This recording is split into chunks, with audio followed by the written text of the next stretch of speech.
How's it going, everybody? Ask me anything about politics. You can ask me anything that you like about politics, and I will do my best to give you a great answer. There's no such thing as a dumb question. I am just here to try to give you a good answer to all of your good faith questions. I know that politics can be intimidating when you don't know too much about it. I remember before I knew anything about politics, I was always worried that people were going to judge me for not knowing things.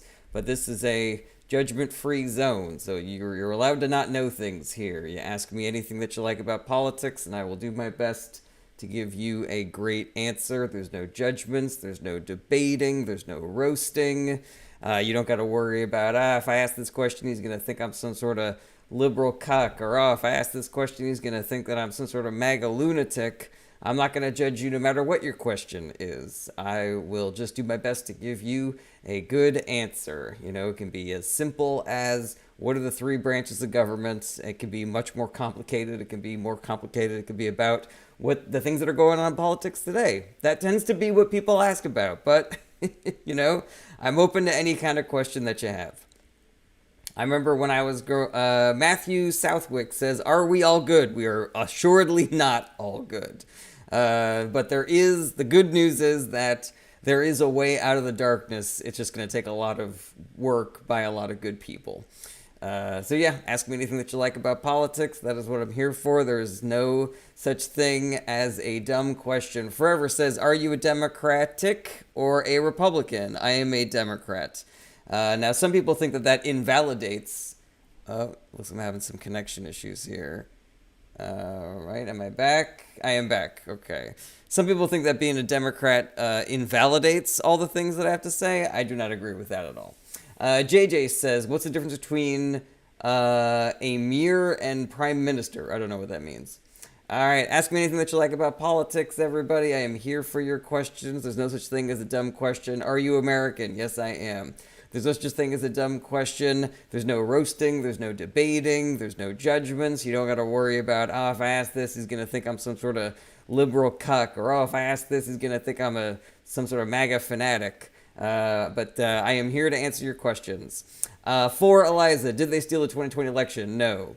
Kyle says, "No thanks." Okay, well, you don't have to be here, Kyle. Adam, how come liberals lack common sense? I don't think they do lack common sense. And I mean, if you look at the data, liberals tend to do better in education level and complex thought tests. So, I'm not trying to say that people that vote Republican are less intelligent than liberals. I'm just saying that what you had to say seems inaccurate.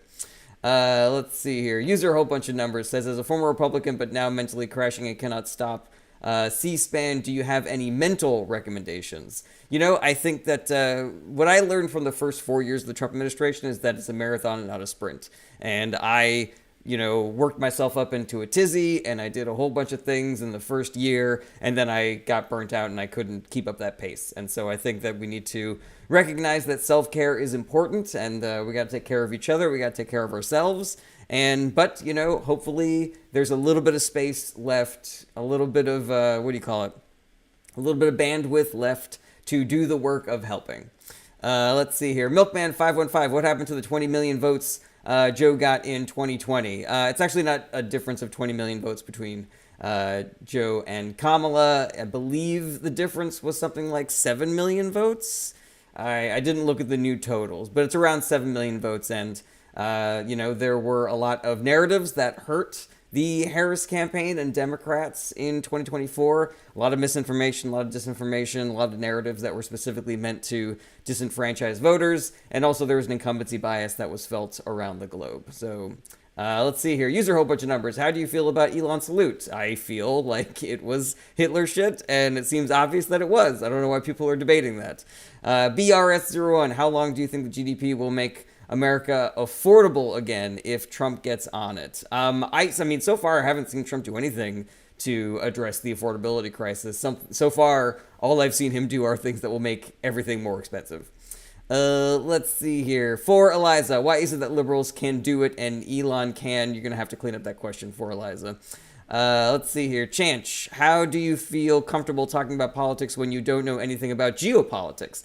I know some things about geopolitics, but, there's also domestic politics. So just because I don't know, what's going on in Greece right now doesn't mean that I can't talk about what's going on in America right now. Jaybird, the day he got in, eggs went down 500. I don't know what that means. Egg prices have not gone down. Let's see here. Caden says, did you see the video of Elon doing the actual hearts goes out thing? He clearly knows what it is. Yeah, he supports the what is it, the ADL party in Germany, which is a fascist party, and currently in Germany they are arguing about the legality of the ADL party. I think it's the ADL party. Someone should double check that. And that, I don't know how many more Hitler things these guys need to do before y'all can just be like, all right, there's some Hitler shit going on here. St. Floyd says, thoughts on AIPAC lobbying both Democrats and Republicans. I mean, they have an agenda. Their agenda is to support the most right-wing candidate that they can, whether or not that is eliminating progressive candidates in Democratic primaries and supporting the more centrist candidates, or supporting Republicans in the general election, and trying to keep Democrats from getting elected. AIPAC is a far-right organization. They are in league with the Netanyahu government. I don't think that we should be accepting money from foreign actors, because that does not seem to be in line with the interests of the American populace. Kyle says, define inflation. Inflation is when prices go up. Jordan Brown, do you like Trump or Kamala? I like Kamala. Let's see here. Mogi Munch says, I'm German and Polish. Wonder how that happened. Okay. User Hope, bunch of numbers. What Netanyahu think about what Elon did? Netanyahu is a far right-wing opportunist, and so he does not care about aligning himself with fascists and people that are Hitler adjacent, so long as he is able to stay in power and continue to be corrupt and, advance his far right agenda. Jose, what has Trump done that will make things more expensive? Well, because of the mass deportation executive order that he has signed, there are a lot of workers who are scared to go to work, which means that produce is dying on the vine as we speak, and, that is going to decrease supply of food. It's going to create food shortages, which is going to increase demand, which is going to increase prices. Let's see here. Jordan Brown says, Kamala's biggest accomplishment? I don't know what her biggest accomplishment was. She did a lot of great things, but I'll say number one, she reduced recidivism rates in California. Kirsten D says, can you explain the filibuster? Absolutely. So in the Senate, if you want to pass something, you need 50 votes. But there is a thing called the filibuster where one senator can stop a bill from even getting to a vote by filibustering. Now, filibustering used to be you would stand up in front of the entire Senate and you had to be on your feet and you had to be talking nonstop in order for your filibuster to be working. And so long as that senator was filibustering, then the vote for that thing could not, continue. The filibuster, unfortunately, has been watered down to the point where you don't actually need to stand on your feet. You don't need to talk the entire time. All you need to do is email, I guess, like the Senate, director or whatever, or the vice president, and let them know I'm gonna filibuster this bill, and that effectively stops the bill from being able to be voted on. So now, in order for anything to pass the Senate, it needs 60 votes, and that has not happened in a long time. So, there were bipartisan bills that were able to get past the threshold in the Biden administration. And, when Obama was president, he had a supermajority in the Senate, so he was able to pass the Affordable Care Act, aka Obamacare, with the 60 votes to, overrule the Republicans' filibustering of the Affordable Care Act. Let's see here. Derpico, too, says longest filibuster was Democrats fighting Civil Rights Act. Fact. Yeah, that's true, but that happened before the parties switched. Democrats are now the Civil Rights Party and Republicans are the Anti-Civil Rights Party. And if you want evidence of that, look at what Republicans and Donald Trump are doing right now. Kyle, wrong. Inflation is the expansion of the money supply. That is... No, sorry, buddy. Fudgy, do you think Trump is racist? I don't think that. That's just a fact. We have a lot of evidence to confirm that he is. Lola, and then he didn't regulate the insurance companies, and a $50 a month policy went to $700 a month. Are you talking about Obamacare? Because that didn't happen. Obamacare, on the whole, decreased spending on household spending on health insurance. Mommy Cassie Spasm says, what is the deny, defend, oppose thing? Sure thing. I just want to say one last thing about what Lola said. If you really care about, medical costs going up, I wonder how you feel about the fact that Trump reversed a Biden executive order to lower prescription drug costs. How do you feel about that, Lola? All right, Lola, tell me how you feel about that. I'm curious. All right, so Mommy Cassie Spam says, what is the deny, defend, oppose thing? So a book was written about the inner workings of the health insurance industry, where they are able to increase their profits by doing these three things: deny a claim, defend their denial, and depose, meaning you do everything that you can to not pay out a claim, up to and including, legal action. Now, this is obviously terrible, and we have a problem in this country of health insurance companies squeezing American citizens for as much profit as they possibly can because we need health care, and you can't, if you need a new liver, you can't shop around for a good price on livers. You just kind of have to get your care and hope for the best. So, this has angered a lot of people. One person in particular was a fella who assassinated a CEO with United Healthcare. I forget exactly which division it was, like United Health Company or United Health Care or whatever. And they arrested somebody whose name is Luigi Mangione, who is currently on trial, they believe that he is the person who shot this fellow. But, in this country, we are innocent until proven guilty. And I've seen a lot of people online claim that they were with Luigi Mangione on that day. So, it's anybody's guess who actually did the shooting. But yeah, on the bullet was inscribed defend, deny, depose, as if to say that the reason why this human being was killed is because the health insurance companies have been fucking over American citizens for a really long time. Carmine, he drove me to work. Oh, yeah, I heard about that, Carmine. And thank you for being a patron, Carmine. I really appreciate that. Mommy Cassie Spasm says, do you agree with what Luigi allegedly did? I mean, that's a very complicated question. I don't condone any violence of any kind. I do think that the culture benefits from the narratives surrounding the alleged Luigi Mangione assassination. Yeah, I don't condone violence, but I think that it is important that the billionaire class recognize that there is only so far that we can be pushed before things like this happen. And I do not condone violence of any kind. Hit My Gmail says, thoughts on Israel and Palestine. I don't think that. I know it has been decided by the ICC and the UN that both Hamas and the right-wing government of Israel, led by Netanyahu, are guilty of war crimes against each other's populace. And I do not believe that America should be supplying money or weapons to either Hamas or Israel because they are both guilty of war crimes. Now, at the moment, we are not sending money or weapons to Hamas. We are only sending money and weapons to Israel. So I think we should stop doing that. I am pro the citizens of both of those countries because, they're victims here. And the malicious actors are Hamas and the right-wing government of Israel.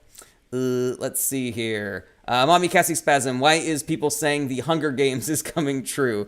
Well, the Hunger Games was a dystopian novel, and, as the country further descends into authoritarianism and the cost of living keeps on going up, and, the government continues to sort of encourage a police state, surveillance, taking away people's rights. It kind of, it aligns with a lot of dystopian novels. People also say the Hunger Games, they say, what's that one? Handmaid's Tale, that's another one, something like that. Let's see here. Human says, you're telling everyone you beat me up. I didn't beat up anybody. Lo says, explain how an executive order works. It's a little complicated. This is definitely not my area of expertise, but there are certain things that a president can do that don't need any sort of congressional approval or legislation in order to accomplish. Some of these things we call executive orders. They're sort of directives for how to interpret laws and instructions for various agencies on how they should run their operations. There have been a number of executive orders that have, been beneficial and not challenged. And there are other executive orders that have been like struck down by the Supreme Court and stuff like that. The legal basis for what counts as an executive order and what doesn't count as an executive order, it's a little dense. There are some that are kind of obvious, like the Trump executive order that he just signed eliminating birthright citizenship. Like, birthright citizenship is clearly outlined as a right in the Constitution, and so that doesn't really stand, legal scrutiny, and that is going to go up to the Supreme Court, and they're essentially going to decide whether or not Trump can get rid of birthright citizenship by executive order. Now, if you ask anybody who does the law and anybody who is an expert in the Constitution, they will tell you that there's no legal basis where a president can just get rid of an amendment to the Constitution through executive order. But this Supreme Court is in league with the Republican Party. They're extremely right-wing. And they have done things already since they have been, this collection of justices that are blatantly illegal and unconstitutional. But that doesn't stop them, because, again, they're the highest court in the land, so they're able to do whatever the fuck they want. So we don't know. We don't know if that executive order is going to stand. We just know that it doesn't stand, that it requires strict legal scrutiny. Florida Boy says, Florida Boy 334 says, who gives a shit about your opinion? I mean, I've got 1,200 likes so far and 255 people watching, so I guess some people. Rena, excellent comeback. B, why did Biden pardon his family? The reason that he gave, and I buy it personally, is that his family has been the subject of, unfair legal attack by Republican politicians and Republican, leaning institutions. There are many examples of right-wing media going after Biden's family members in ways that are both fair and unfair. And I think that since the Trump administration has become so much more extreme, even than it was in the first 4 years, I think that he was worried that the attacks would continue, and he was worried about his, son, who's a recovering drug addict, having to deal with stuff like that. And if you want to get upset about that sort of thing, I think that there is a list of presidential pardons a mile long that you should get upset about before you get upset about the Hunter Biden pardon and, the rest of the Biden pardons that happened. Donald Trump pardoned a guy who murdered a cop. Donald Trump pardoned all of the January 6th insurrectionists. Donald Trump pardoned Jared Kushner's dad. Donald Trump was selling pardons in his last couple of months in office. That is one of the reasons why Rudy Giuliani got in trouble, was because he was telling people that he was in league with Trump and they were selling pardons for $2 million a pop. He pardoned Sheriff Joe Arpaio. He pardoned a service member who was guilty of doing war crimes in Afghanistan. He was just like assassinating citizens in Afghanistan. So, again, you can argue whether or not the Biden pardons were good or not, but there is a long list of worse pardons that I think we should be upset about before that. Let's see here. Mace28 says, now he is selling our government. No lies detected. Ant. So people who commit crimes, asks Ant? I'm not really sure what you are asking about. Carmine, did the price of eggs go down yet? Certainly not. B, January 6ers weren't held to their constitutional rights. I have seen zero evidence of that, B. It seems as though they all got their day in court, and many of them were convicted by a jury of their peers. So there you go. Omar Vidoy, what needs to happen for the Constitution to be changed? I'm asking because of the 14th Amendment. Well, in order for a constitution to be changed, you would first need to have a constitutional convention. And for a constitutional convention, you would need, I think, 2/3 of the states or 2/3 of the Congress. Double check that, but I'm pretty sure that is the case. And it is very difficult to get that. And so it is unlikely that we will have a constitutional convention anytime soon. Cray, are aliens that give birth in America citizens of another country, therefore under their jurisdiction? No, anybody born in America is an American citizen. And also, like, we're not saying aliens anymore. It otherizes undocumented immigrants, and you can call me a liberal cuck for wanting to have that kind of language, but I think language is important. I think that people on the right would be upset if I refer to things by different names, like Twitter and the Gulf of Mexico, for example. Caden Corley, is it true that Trump will have unchecked power? Not exactly. The Congress and the Supreme Court are both checks on Trump's authority. But because they are controlled by the Republican Party, there is an open question as to how much checking they're actually going to be doing. Democrats also have a tiny bit of power in the Senate. They're able to filibuster things, but because Republicans have a majority in the Senate, they could actually vote to eliminate the filibuster if they wanted to. Additionally, there is also the political pressure that we, the citizens, can put on our politicians in order to check, Trump's authority there. But again, that takes a lot of time, energy, and work, and not everybody is able to participate in that sort of protesting and political pressure. So the reason why we're all scared about, Trump's authoritarian desires and maneuvering is because we can't really trust the Republican Congress or the Republican Supreme Court to stand up to his power, and it's very difficult for the citizens to stand up to his power. But those are, I would say, the two levers that are left for checking Donald Trump's fascist, maneuverings.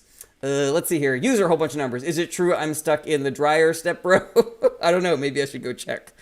Scuba Steve, how many genders are there? I don't know. I just got here. Anybody get that reference? Mace28 says, what about the military? What about the military? Adil says, do you foresee a split in the Democratic Party where the progressives break away from the blue dog Democrats? I don't really see the value of creating two parties where there is one that's basically just like, having our vote share in this country. I think that what's great about the Democratic Party is that it represents a rainbow coalition of people that are extremely far left and more center left. And that is what America is. America is it should be a melting pot of a bunch of different people with a bunch of different beliefs. And the Democratic Party is the party that reflects that as opposed to the Republican Party. Now, the reason why the Republican Party is able to accumulate so much political power is because they are a monolith, and it is way easier to direct a monolith than it is to direct a group that is multicultural and vast and different and made up of a whole bunch of little groups. There's also, things in the Constitution that help Republican politicians, like the Electoral College, the Senate map, and gerrymandering, etc. Halfbreed says, will Trump reign in Israel? He hasn't started yet. In fact, he has kind of unleashed Israel. He has resumed sending them 2,000-pound bombs, and he has canceled sanctions that we had on Israeli settlers in the West Bank. So far, he's just saying, Israel can do whatever the fuck they want. Let's see here. Cray says, I think that what will be challenging in the Supreme Court. Mace28 says they cheat. They do cheat. Mace28 also says we need another Luigi, and I say no comment to that, only that I do not condone any kind of violence. Boz Talk says, do you think they'll overturn gay marriage? I know that they want to. Whether or not that's like top of the list, maybe, it really just depends on, is that their top priority? I think that their top priority is going to be mass deportations, tax cuts for the rich, removing worker protections, and making it easier for them to steal elections. That's my guess. But yeah, I know they want to, so I think that should be enough. Sometimes I will get people on here arguing where I say, this is the things that Republicans say they want to do. And people's argument for why they're going to continue to vote for Republicans is they can't do that, or it would be really hard for them to do that. And I think it's disqualifying enough that they want to do that. All right. Eminem says, should we have a serious conversation on dismantling the government? I don't think so. The government, for all of its flaws, reduces harm and reduces suffering. So yeah, I don't think that we would be doing ourselves any favors by dismantling the government. Bailey Renee says, did you see Trump on the news admit that he might be on affect the elections this year? Can you clean up your question, Bailey? I'm not really sure what you're asking there. Carmine, why was Trump impeached in his first term? He was impeached twice. The first was because he was guilty of extorting the Ukraine to, and that's quid pro quo. That's corruption. That's illegal. And also, he incited an insurrection against this country. He was successfully impeached both times, but the Senate did not vote to remove him either time. All right. Morgan06, Trump signed an executive order making everyone a female. That is accurate, technically. Mark and Art, do you think Trump stole the election? I haven't seen any substantive reporting to suggest that he did. I know that there are independent organizations that have looked at the data science and have said that there are weird things going on there.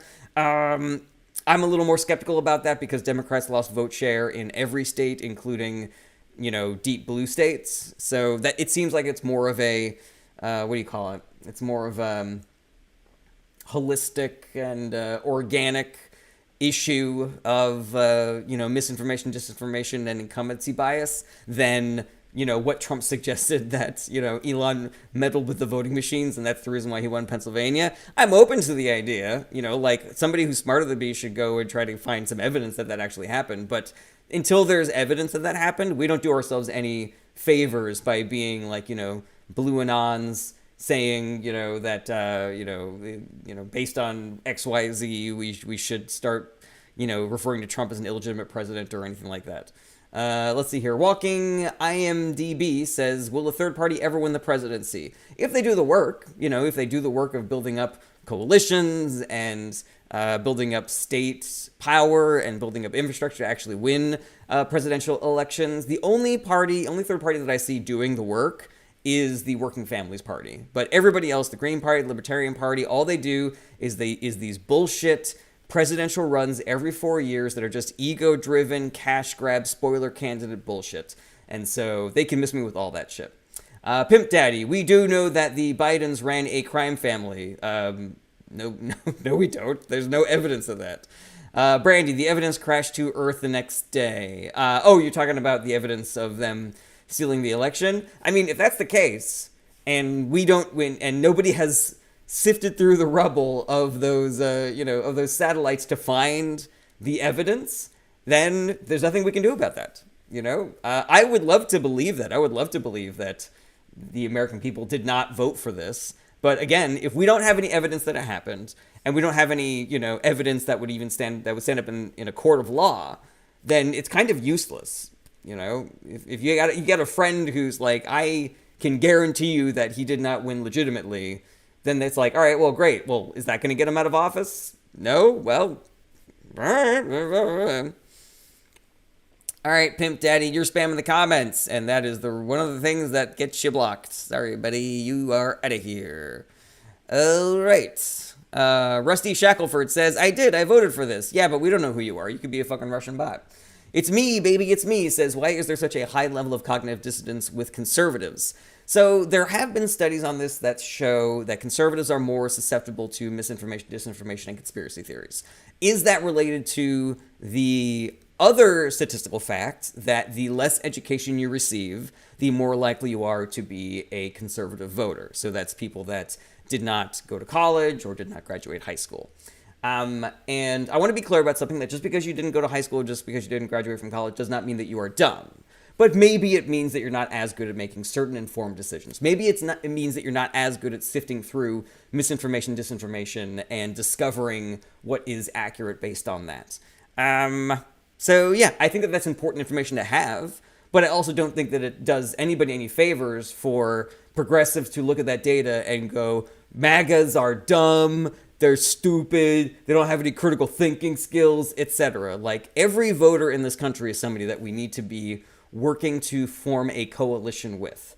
And the coalition is us versus the billionaire elites who have fucked us over time and time again, who aren't paying us what we're worth, who are stealing money from our social programs, who are dodging taxes, who are polluting our planet just so that they can get a little bit fucking richer. Some of these assholes are building bunkers for when the apocalypse happens in Hawaii, and the Republican Party that is in league with the billionaire class. There are definitely people on the left who are guilty of this as well, but number one, there are fewer Democrats who are in league with the billionaire class than the Republicans. And number two, the platform of the Democratic Party is more in favor of the working class and against giant corporations and billionaires, whereas the platform of the Republican Party is fully in league with the billionaire class. So yeah, that's answer to that question.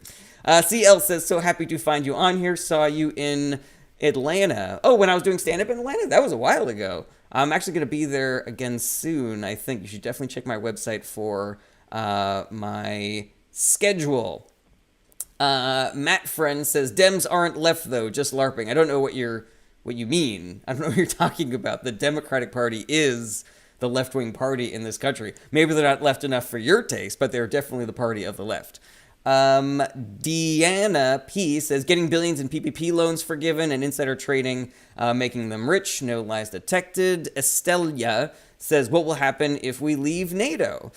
It will severely weaken NATO, I know that. It will embolden Russia to invade other countries. Nothing good, as far as I can tell. It will weaken the unity. Like we want coalitions. We want the soft power of diplomacy. That is how you avoid wars, and especially wars between nuclear powers and shit like that. And every time we leave a deal like the Iran nuclear deal or the Paris Climate Accords or the World Health Organization or NATO, all of that weakens our ties and creates an environment for more global chaos. Let's see here. Matt Friend says, Dems only want to be perceived as left. Their actions are far from left. I don't buy that at all, Matt Friend, and I'm happy to discuss that with you so long as you are not one of those left-wing people who just stamp their feet and don't listen to anything that I have to say. And I will know soon, because depending on how you react to the things that I say, if you are open to hearing these things, I'm happy to engage with you on it. But I completely disagree that the Democratic Party's actions in totality are far from being left-wing. Joey, who did you vote for? Democrats up and down the ballot. Devin, I am in Europe right now. The EU is putting together their own defensive alliance. I mean, I think that's a really smart move because the Trump administration has proven that they are unreliable allies in the fight for global peace. Matt Friend, I don't think debates change anyone's mind. I see I'm not alone, though. I'm not talking about debating. I'm talking about discussing.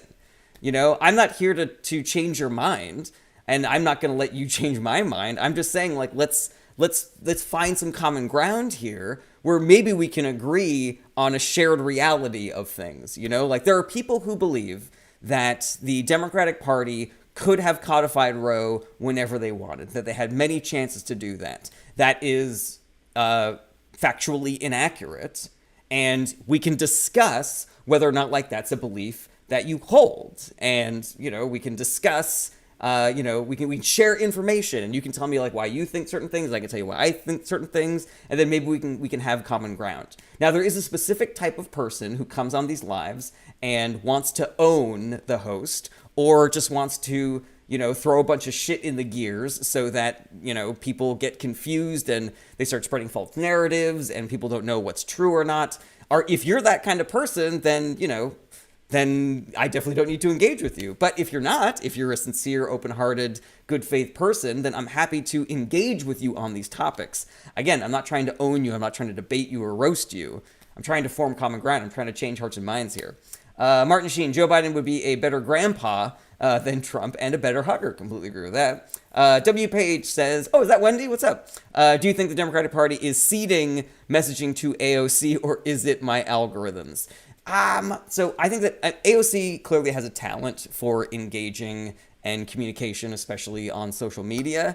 She is she's a unique talent in the Democratic Party. She has the thing that a lot of politicians in general don't have, which is that she just seems like a regular person and she talks like a regular person. And she is not afraid of engaging with people on like Instagram lives and things like that. The rest of the Democratic Party feels like they are waiting for the focus group to tell them what they're allowed to say.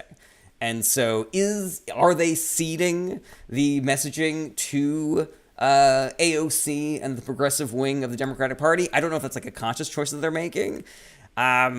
I don't know. They just kind of seem skittish and gun shy right now. But I could be wrong. I'm definitely not like a Washington insider who can tell you like the discussions that are happening in the cafeteria and shit like that.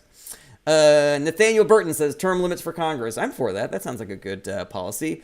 Good to see you, Wendy. Thank you for being here. Let's see here.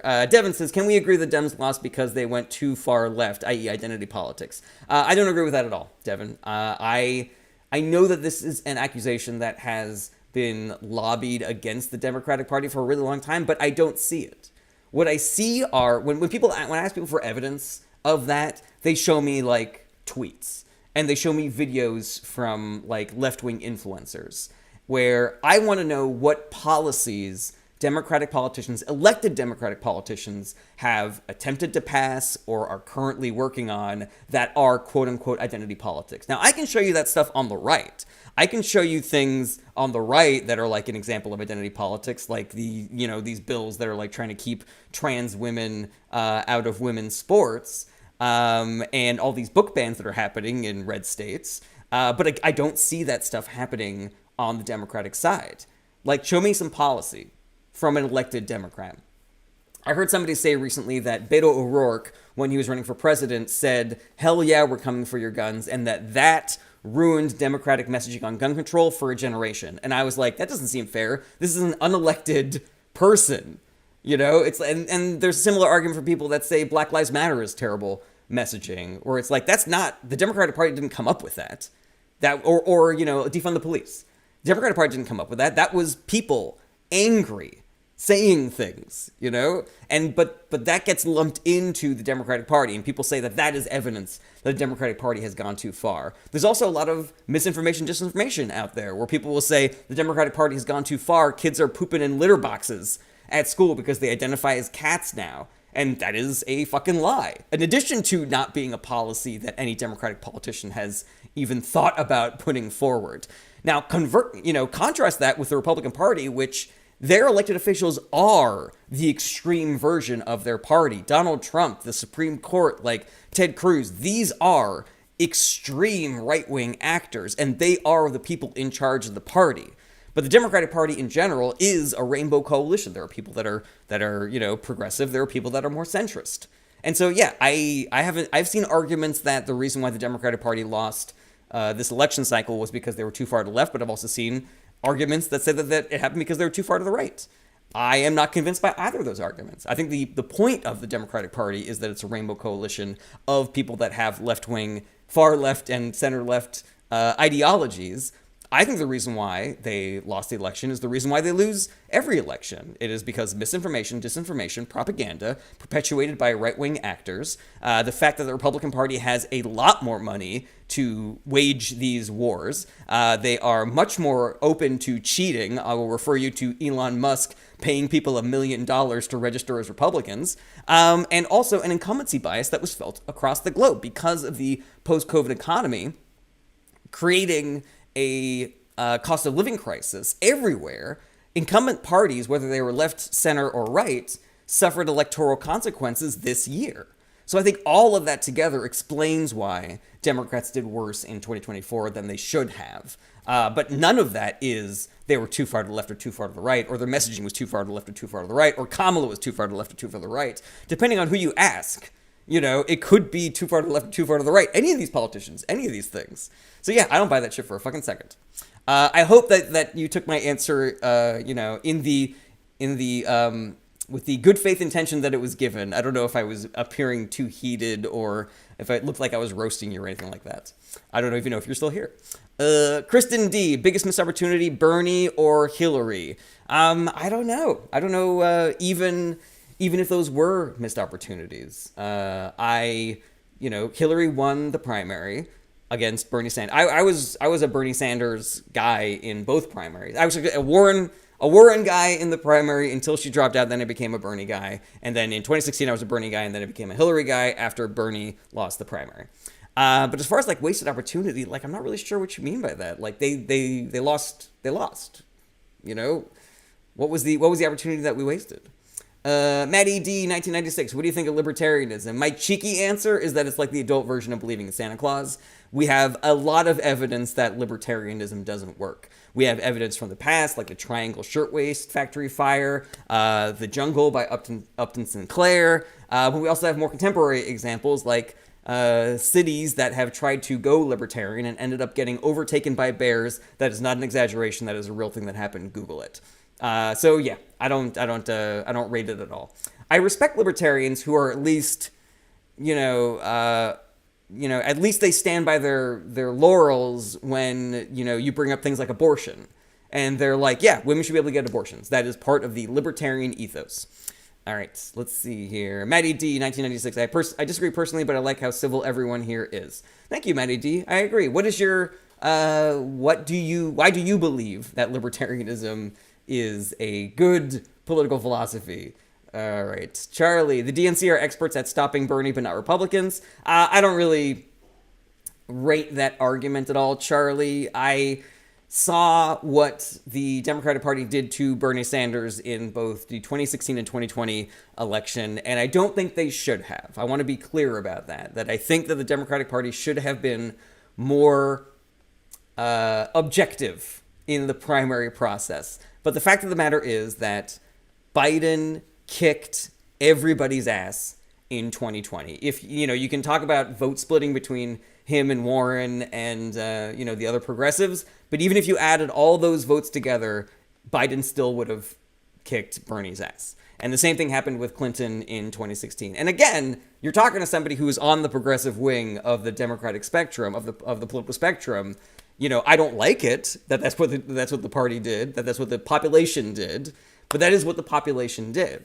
And I think the reason why they did, and this is a little bit of conjecture here, but there's a lot of polling data to suggest that people who vote Democratic tend to be a little too smart for their own good. They try to play politics with their vote, where people that liked Warren better than Biden still voted for Biden because they thought he had a better chance at winning against Trump. And similarly, there are people that liked Bernie better than Clinton in 2016 who voted for, oh shit, I am having connection issues. Connection issues. All right. So what was the last thing that I said that you guys heard? So similarly, there were people who liked Bernie better than Clinton in 2016, but they voted for Clinton because they thought that she had a better chance of beating Donald Trump. And we saw this also in the primary in 2008, where they polled Black Americans in, I want to say, Georgia or the Carolinas. Obama's approval rating amongst African Americans in the Southeast was in the garbage before he won Iowa, because, as has been surmised by pollsters, the African American population of those states did not believe that Barack Obama could win. And so they wanted to support a different Democratic candidate. But when he won the Iowa caucus and he got those delegates, it proved to the African American population that he could win over white voters. And then his poll numbers, started doing really well with African Americans. So yeah, that's my thinking there as far as like why the Democratic voters tend to vote for more safe, centrist politicians. But I don't think it has anything to do with the finger on the scale that the DNC did for the more centrist candidates, which again, they did do. But I just don't think that it had the effect of throwing the primaries to either candidates. All right, Charlie, do you think the moderate Dems are losing us the vote by being so complacent and mediocre? So here's the thing. I haven't seen any data to say that that is true. I feel that in my bones, but every time I dig into the polling on this, and I'm not an expert, I just listen to people that are polling experts. There are a lot of people in this country who are either moderate Dems and are turned off by more progressive Democrats like AOC and Bernie Sanders, or have progressive beliefs themselves but are worried that a more progressive candidate is not going to win, and so they end up voting for these moderate Democrats. And so, yeah, I don't know. I don't know if, getting the candidates that they vote for and then those candidates losing is evidence that moderate Dems are losing us the vote. Like, I don't know, it just seems like an unfortunate accident where the majority of Democratic voters are trying to do the safe thing, and that is potentially making people less passionate about voting for Democrats because they think this is going to be same old or some shit like that. Like, again, I kind of feel like that might be true, but I don't like to say that it is true unless I see like some good polling and data around that. All right, Ren, if our president begins to stop serving the people, we have the right to overthrow him. Opinions. So here's the thing. It depends on what you mean by overthrow. We have the mechanism to overthrow a corrupt president, and that is voting for senators and House members to impeach that president. If you're talking about like revolution, like burning down buildings and shit like that, like I don't really condone any kind of violence. I hear a lot of people talk about that kind of revolution, and I don't really see a lot of action. I see a lot of posturing, and it always feels to me like an excuse to not do the work that we know actually affects elections of, like knocking on doors and talking to people and making phone calls and, engaging with your community and shit like that. It always feels like an excuse to not do those things because they just want to wait for the rioting to start or something like that. But yeah, if you're asking about, like how do we get rid of a shitty president, the answer is vote for politicians that have the moral background and the objectiveness to recognize when a president is being unlawful and impeach them. That is one of the many problems of the Republican Party, which is it doesn't matter what Trump does, they're never going to impeach him because they are Republicans. Whereas if you had a lawless Democratic president, you could convince a Democratic politician to impeach them, even though it would mean that they would lose political power. All right. Manu Kinderka says the days of civilian uprisings are mostly behind us. The asymmetry between power and you said pleb, but I think you mean proletariat, Manu, is too big. I mean, I kind of agree with that. Like, the state is just so fucking powerful. Like, they have weapons that we can't even fathom. What's that guy's name? Stand-up comedian Neil Brennan had a really good bit about this where, people that are, like, in militias have this unreasonable confidence about being able to take on the government, and, they have their, 200 different kinds of guns and shit like that, and the American government is like, I have a drone. This doesn't seem fair. Shit like that. JJ, explain the DEI situation. Absolutely. So DEI is like another flavor of affirmative action. DEI stands for diversity, equity, and inclusion. It basically means that in addition to all of the other things that we would take into account when thinking about admitting somebody to a college or hiring somebody for a company, in addition to taking into account things like their SAT scores or their background or their extracurriculars, we are also going to take into account the idea that it is good to have different voices and different types of people, and that our business or college is better when we have a bunch of different ideas and voices and types of people. Now, the right doesn't like this because what that ends up doing is it decreases the marginalizations of marginalized groups of people when DEI initiatives help groups like African Americans and Mexican Americans, and I should say Hispanic Americans, I guess, Asian Americans, the LGBTQ community, women, like things like that. But what they say, that's the real reason why they don't like it. The reason why they say they don't like it is because they say that that's not a meritocracy anymore. You're basically saying that there is a better white man out there, a better straight white man out there who is not going to get the job, and they're going to give it to somebody who is worse at that job just because they're a woman, or just because they're gay, or just because they are brown, shit like that, which is obviously complete and utter bullshit. Harvard can decide whether or not they want to take somebody's racial background into account when they are filling out their student body. They already take things into account like how much money their parents have, or if their parents went there, aka, legacy admissions. And companies do this all the time. There are qualified, better candidates that don't get jobs often because so-and-so is a friend of the boss, or so-and-so is, friends with the boss's daughter, or, somebody's dad also works at that company. There are many, many examples of mediocre people rising to the top just because of who they know or where they grew up or who their parents are. And DEI is a way of saying, let's take this into account as well. We're already taking into account who has a lot of money and who has all the connections and who fits into this culture. But maybe we should also take into account people being different and having those different voices, and that being something that is valuable.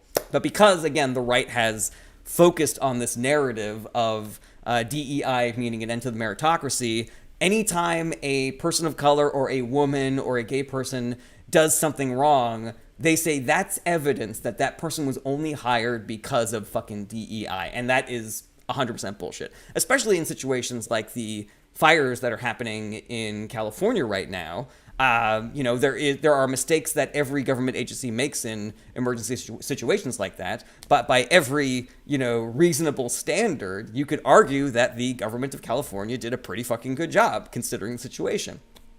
B+, A-, something like that. But people are saying that, because the mayor of Los Angeles is a woman of color, that means that she's a DEI hire, and that means that she fucked up the response so hard.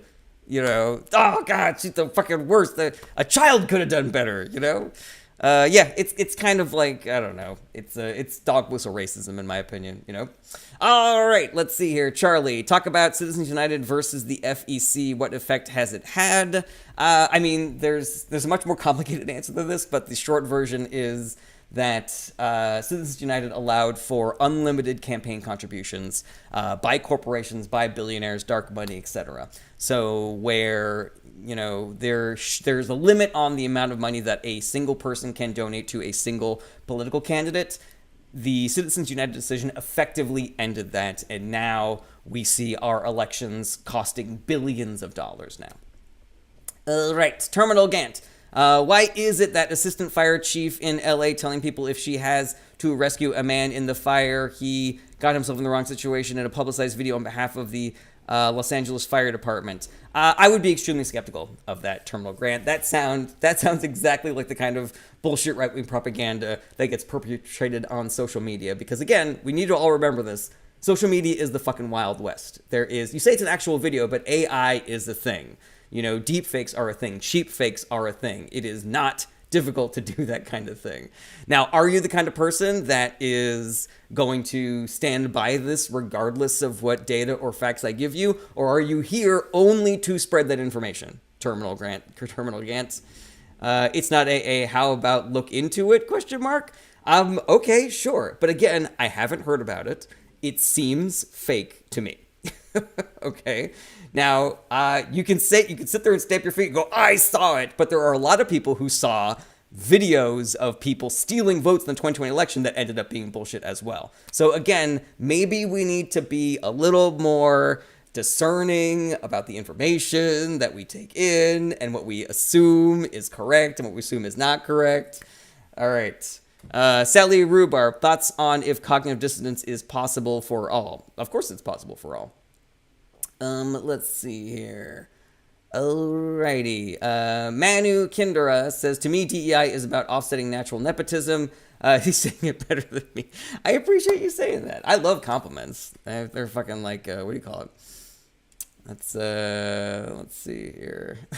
Yeah, that's mother's milk to me. Marcia Bake says, impeachment does nothing. Trump was impeached twice. It doesn't do nothing. Impeachment is how we potentially remove presidents. But if we had Republicans with a fucking backbone or more Democrats in the Senate in 2020, then Trump would have been removed from office and it would have been illegal for him to try to run for office again. So again, this all comes down to the voters, like the voters are, yes, it's possible for money and social media and narratives to manipulate the voters. But at the end of the day, the voters voted for this, or they voted to not vote. They decided to stay home and sit on their couch. I'm often think about this as like a comedy sketch almost, where the Democratic Party is telling people, all right, we hear you. You want universal health care. we got you.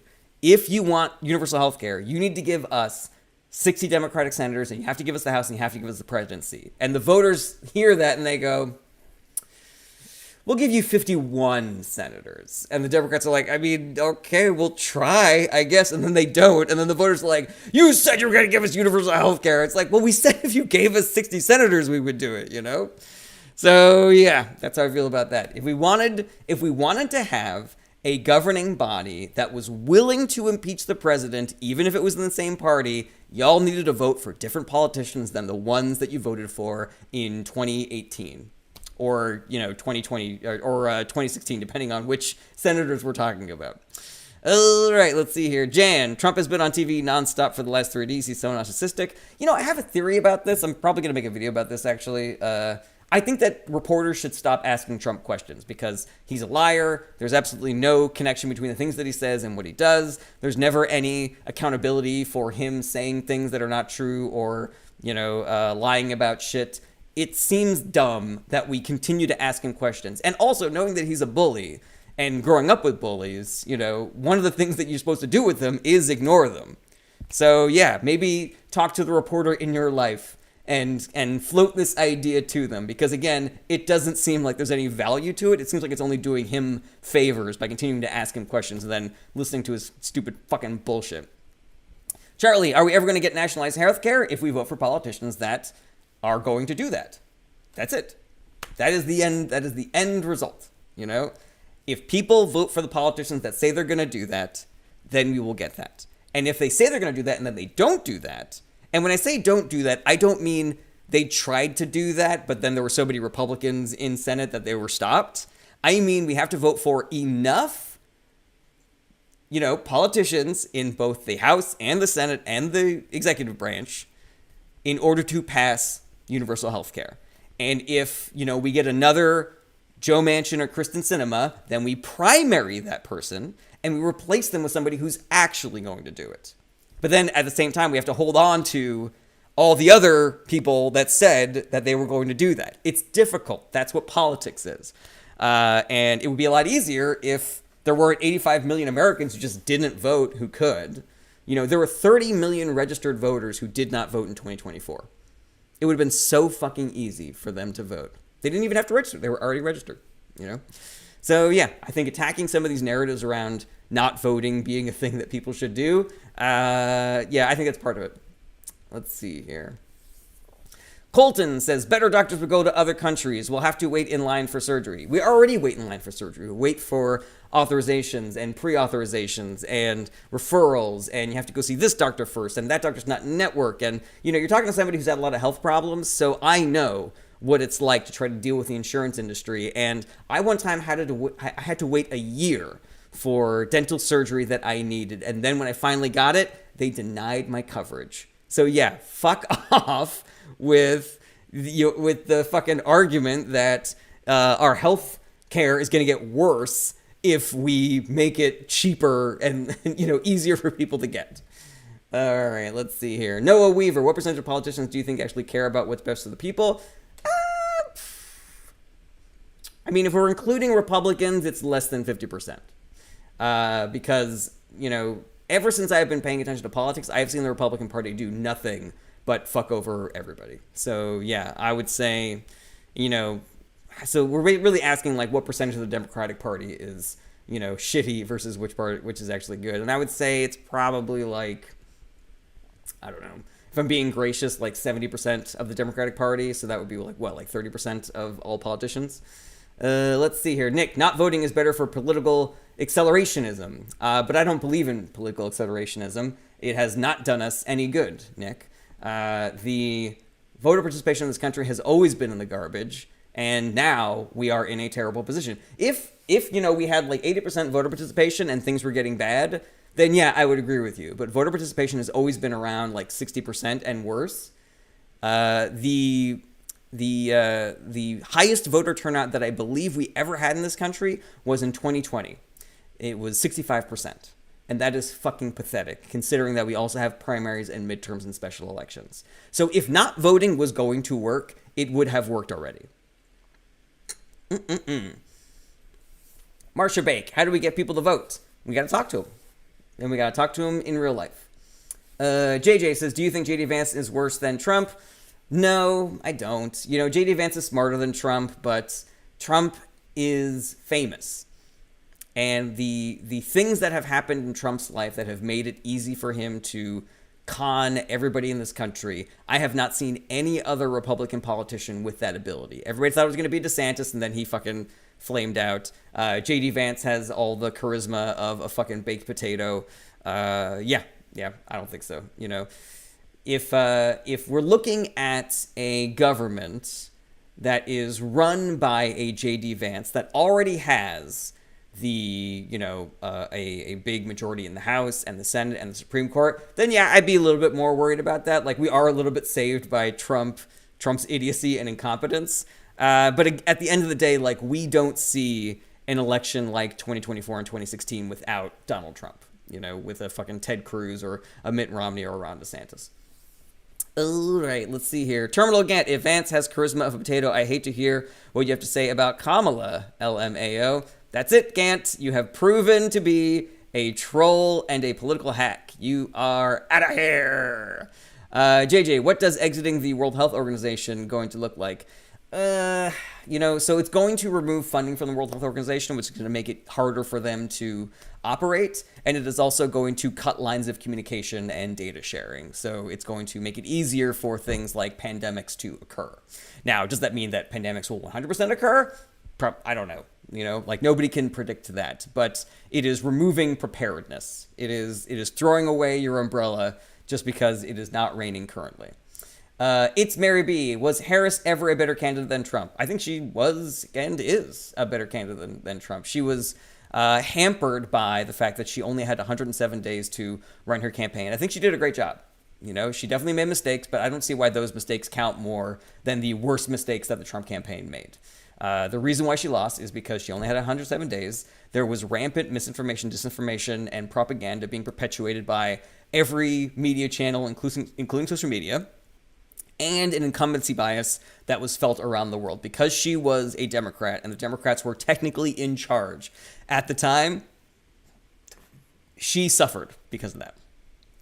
Ryan says, LMAO, Harris better, ha ha ha. Yeah, it's not a joke, Ryan. Sorry, buddy. You're out of here. All right, we're at about an hour. I'm going to do my outro, and then I'm going to do some final questions.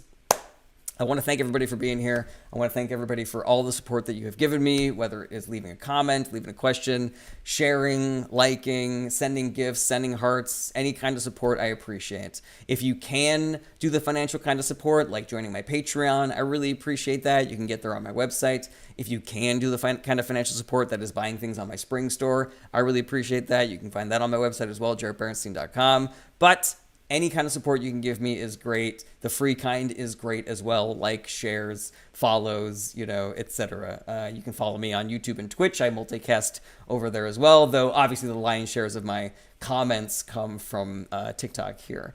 Let's see here. If you ever want to come see me do stand-up live, my website is also where you will find my touring schedule. I just put two tranches of dates on there for you to come and check me out. If you want to see me do these live streams again, my regular schedule is Tuesday through Friday, starting at 12 p.m. Pacific Standard Time. I often start a little earlier because I really like doing these. If that schedule ever changes, it will be on my website, and I'm also pretty good about updating my TikTok events. So that's another way to check that out. I'm hype as hell because for the next 4 weeks, I'm going to have a regular schedule. I'm going to be in town. I'm not on the road again, so you can catch me here Tuesday through Friday at 12 p.m. Pacific Standard Time. If you have a question that I was not able to answer, or if I asked you a question and then I missed your response because, hey, I got a hat, that's cool. And if I missed your response because the comments were coming in too fast, my DMs are open, but also you can email me through my website, which again is jaredberenstein.com. And finally, just don't be cynical. You know, don't be cynical, don't be despondent. We're in a very tough position right now, but the game is not over. There is still work to be done. We can still get our way out of this. We've gotten out of shit like this before. So there's work to do, and do the work. Do the work. That is it. That is how you survive the next 4 years, is you do the work and you take care of people. You know, the two things that you should get tattooed on your noodle are, if everybody does a little bit of work, then nobody has to do a lot of work, and nobody lets go of anyone's hand. That is how we survive the next 4 years. There are excellent organizations out there that you can help do the work of making sure that we survive the next 4 years. Vote Save America, Indivisible, Fair Fight, Run for Something. Follow AOC on social media. She seems to have her finger on the pulse of Resistance 2.0. But just sharing things on social media and just, tweeting out things on Blue Sky, that's not going to do it. You got to do the work. We all have to do the work. And that work largely needs to happen in person, because that's how convincing happens. Convincing happens face to face. And convincing happens with the people that already know you. Your friends, your family, your coworkers, your neighbors. That is how we fix things. And that is how we increase voter participation in this country. All right, let's get to some final questions here.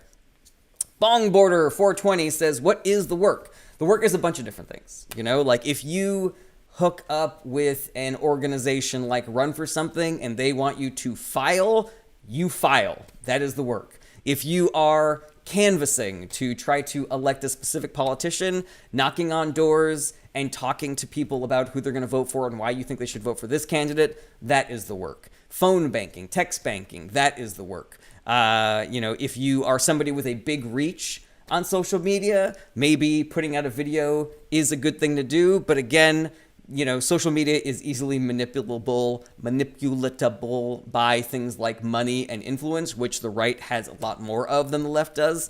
So I would encourage people to focus on in-person work as opposed to online work. Manu Kinderka says, now isn't the time for apathy. Apathy is what lost the election. Completely agree with that. Let's see here. Tresnet says, Everyberg, Singlestein, Timbaum, we don't want your communism, and we do not want your anti-Semitism. Okay. Is going to go ahead and report this fellow real quick. Hate speech. Thank you very much. Alrighty. Nick, do you think Trump's win pacified the GOP's right wing away from traditional conservative policies? I'm not 100% sure what you're asking here, Nick. It feels like you're asking, do I think that Trump's win sort of like made the, cemented the Republican Party as extreme, or if it mellowed them out? And my gut reaction is that Trump's win calcified the extreme wing of the Republican Party because it worked. It worked for him. Let's see here. Is the economy from the last president the economy the next president is under? How does it overlap? There are some trailing elements to the economy. There are certainly things that a president can do to affect the economy immediately, but most things that happen in government have a little bit of a trailing effect. For example, the inflation that went up to 9% during the Biden administration was largely caused by things that happened during the Trump administration. Now, because it happened during the Biden administration, everybody assumed it was because of things that the Biden administration did. But if you look at the data, that is 100% inaccurate. And the fact that Biden got inflation from 9% back down to 2.4%, I think is further evidence that it was not Biden that caused the inflation in the first place. Badger75 says, leave us with a joke. All right, let's see here.